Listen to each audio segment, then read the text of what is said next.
What are some ideas to support staff when they are coming back and working in the office after having been working from home?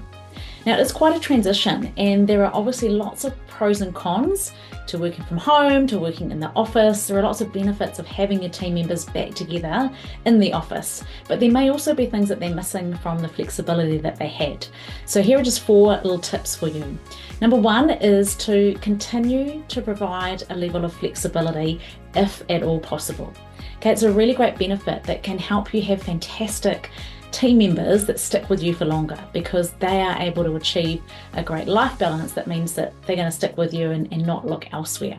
So it might be things like still allowing flexible work hours, or maybe only scheduling key meetings between 9:30 and 2:30, so that if you've got people that are parents that are perhaps doing school drop-offs and pickups, they don't have that extra stress and pressure in their life. Perhaps being flexible, allowing them to do a couple of hours early morning or late afternoon or in the evening. And what you'll find this does is it means that they can work at times that suit them, when they can be most productive, and they'll actually, as I say, have great life balance, but also be great contributors, be really effective and highly performing in your team. The second thing is to make the most of those all-in days. Let's say if you do have certain days of the week when everyone is at the office, or certain times when everyone's there, to make the most of them and make that the time when you do gather as a group, and really design your meetings to be super effective and super engaging. Now, we've all sat through meetings where we feel like this is just a waste of our time. So 1, slim your meetings right down to the essential of what actually needs to be covered and who needs to be there, and allow people not to be there at the times they don't need to.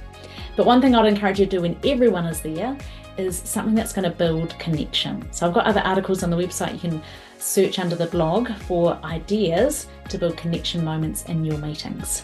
The more you can keep your team really highly connected, the more you'll improve collaboration and engagement and all the positive flow on. So it could be that someone brings a game for the day, a team building activity, an inspiring quote, a joke, something that's going to add a bit of fun and engagement.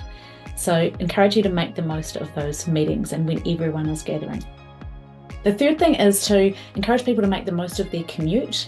Now, that may be something that they're not enjoying so much, that if they were able to just head straight into their desk and work from home, now there's that commute. So again, flexibility will help it to be a shorter commute if people can avoid peak traffic times. Also encourage people to be using that time to perhaps be able to listen to inspiring podcasts or audiobooks, or if people are able to commute on public transport, again, flexible working means they can actually be getting things done and count that as their work time. So find ways to make the most of the commute. And lastly, I would say one of the biggest challenges might be that they no longer feel like they've got that quiet, focused space, particularly for the introverts in your team. So find ways to create quiet spaces. Think about your office layout and setup. Yes, sometimes people can do well just with noise cancelling headphones, but really think about the distractions in the office and the adjustment to that. And what can be powerful is having a thing called golden hours, which is where you have, say, an hour, and it might be, say, from 10 to 11 each day. That is your golden hour, and that is when no one interrupts one another. So that means that people can know that that is their time to do deep dive focused work. And let's say I look at my watch and I go, oh, it's 10:40. Oh, I was just going to ask Barry that question. Oh no, I'll just wait for 20 minutes. So golden hours is an idea that can work really well if you can have a period of time. It might just be 1 block in a day, it might be 2 blocks in the day, where everyone does deep dive focused work and no one interrupts one another. Try that out and see how that works for you. So all the best with returning to the office and making the most of that.